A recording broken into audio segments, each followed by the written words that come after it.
me llama mucho la atención el hecho de que, por ejemplo, cuando él crea el Hobbit y todos en Inglaterra de repente se convierte en un éxito, la editorial lo empieza a presionar para que escriba El Señor de los Anillos, y de repente Tolkien dice, porque esa es una de las maravillas de la literatura, en el momento en el que tus personajes empiezan a tener vida propia y muchas veces hacen lo contrario de lo que tú esperarías que hicieran. Entonces a mí me llama mucho la atención, sí, nos sucede a todos, ¿no? Los Claro, que claro, escribimos claro. ficción. Escribir es Entonces, escribir. escribir es escribir. Entonces, cuando Tolkien se da cuenta que El Señor de los Anillos lo está llevando a un lugar mucho más oscuro, ¿no? Quizá él pensaba que no debería ser así, ¿no? Y se lo comenta a la editorial, dice, pues es que pues empecé el libro El Señor de los Anillos y me estoy yendo hacia un lugar que no sé si vaya a tener el mismo efecto de jovialidad, porque en general, ¿no? Los hobbits era un tema, por más que fuese un libro de aventuras, al final de cuentas, los enanos que aparecen en Hobbit y Bilbo Bolsón, ¿no? Que aparece en el Hobbit, pues son personajes básicamente, digamos, que tienen cierta carga de jovialidad, pero ya cuando llegas al Señor de los Anillos y empieza a descubrir Tolkien que ese destino, ese path, ¿no? Esa transformación lo está llevando a un lugar mucho más oscuro, que al final de cuentas es lo que tienen, ¿no? La salvación del mundo a través de la destrucción de un anillo. Y a mí me parece que es bien interesante esa parte, porque muestra esos mecanismos, ¿no, mi querido Medardo? De cómo la creación literaria a veces te va empujando por senderos que no esperaste que tuviera, ¿no crees?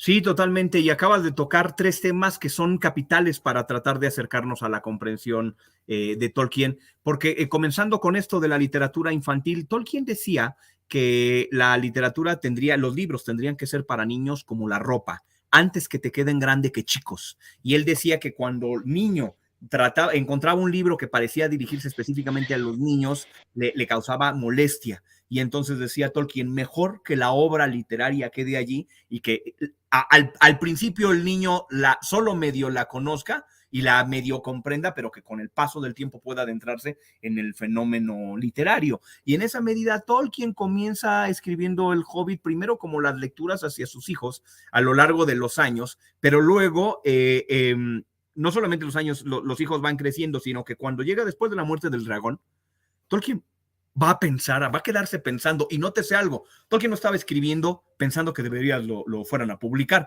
por tanto no había un criterio económico para que escribiera o no escribiera el Hobbit de algún modo. Por tanto, era un escritor en absoluta libertad para decidir ser un autor con características específicas. Entonces, después de la muerte del dragón, hay un giro en el Hobbit y los últimos capítulos se parecen más al Señor de los Anillos porque está tocando temas de condición humana y de pesar y de tristeza donde se ve la grandeza de la obra. Es decir, otro escritor menor, después de muerto el dragón, reparten el tesoro y fin para todos. En el caso del Hobbit, de la novela de Hobbit, es el momento donde pasa lo más interesante. Porque una vez muerto el dragón, los protagonistas, los enanos, deciden no dar el tesoro. Y Bardo, que mató al dragón, se para enfrente de la montaña. Ahorita platico de Tolkien y Harry Potter, María del Consuelo, con gusto, si Ramiro nos da también oportunidad. Decía yo, el que mató al dragón se para enfrente del enano y le da 4 razones poderosísimas para que le dé dinero. Oye, nosotros te ayudamos, por favor, mocha, ¿no? Del tesoro del dragón. 2, oye, hay mujeres, niños y ancianos que no van a sobrevivir al invierno. Por favor, mocha, el tesoro del dragón. Algo del tesoro del dragón. 3, oye, parte del tesoro que tú tienes perteneció a mis ancestros y no era de los enanos. 4, yo maté al dragón. Y con cualquiera de esas razones era suficiente para ello. Y Thorin dice, no. Y uno de nuestros protagonistas lo encontramos de pronto turnado en esa sombra y encontramos al protagonista, a Bilbo, en donde lo que hace es sacar un contrato que parece así una letra de cambio de la administrativa, el papelito rosa que nosotros vamos a cualquier trámite y de pronto dice, a ver, aquí está este papelito rosa de la burocracia común y corriente donde en mi contrato tengo derecho a la piedra del arca, intercámbienla por el tesoro del enano. ¡Ay! Entonces tenemos ahí un giro enorme y en ese giro enorme Tolkien ha crecido y en ese crecimiento llegamos al momento en donde sí, por supuesto, el Hobbit es un éxito y le dice el editor, tráeme otro libro. tráeme otro libro. Y entonces observen lo que pasa. La más grande obra literaria aquí en México es Pedro Páramo, pero no existiría Pedro Páramo en toda su grandeza si no hubiera llevado a cabo Juan Rulfo un trabajo editorial con Juan José Arriola para dejar esa finura de obra puesta. Una cosa similar ocurre porque no hay que dejar de lado la importancia editorial de un editor en la trascendencia de la historia de la literatura. Le dice Tolkien, oye, ¿y qué tal si publicamos esto? Es un libro en el que estoy trabajando donde un padre y su hijo hacen un viaje en el tiempo y se van a una especie como de Númenor. ¿Qué tal? Y le pasa ese borrador al editor. Y dice, oye, también tengo unas historias sobre las guerras de la antigüedad de los elfos. Y le pasa el borrador del Silmarillion y esto que se llamaba El Cuento Perdido y le da las 2 novelas al editor. De haber querido, Tolkien hubiera publicado eso. Y esa hubiera sido su obra. Y eso hubieran sido las novelas.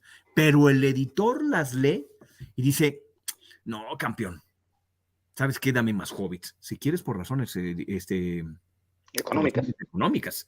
Pero Tolkien llega a su casa triste porque le rechazaron los libros en los que ha venido trabajando durante años, pero hace de esto una oportunidad y se plantea entonces comenzar primero una historia de hobbits, y esta historia de hobbits que tenía que entregar al año siguiente tarda 14 años.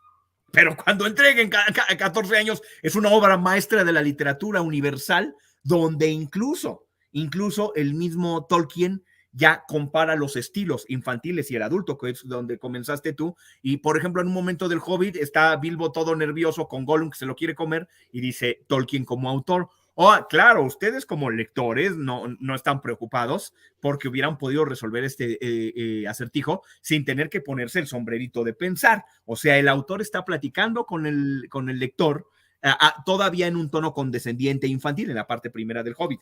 Y en El Señor de los Anillos es tan opuesto que están Frodo y Sam en las escaleras hacia donde está ella la araña y los dos están platicando cómo serán estas historias de las que platica la gente y donde nosotros podríamos estar dentro de una novela. Y entonces está la metaliteratura en el corazón de la novela y del otro lado el tono utilizado para hablar con concesiones a los niños. Y en medio de eso, la fundación de una obra como la historia de la literatura no había visto jamás, gracias al apoyo de un editor que le rechazó la obra y le pidió otra cosa. Muy bien, ya para ir cerrando el programa, mi querido Medardo, la persona que pregunta sobre la correlación entre Harry Potter y El Señor de los Anillos. Sí, por supuesto. Primero hay que tomar en cuenta que no hay nada original en la literatura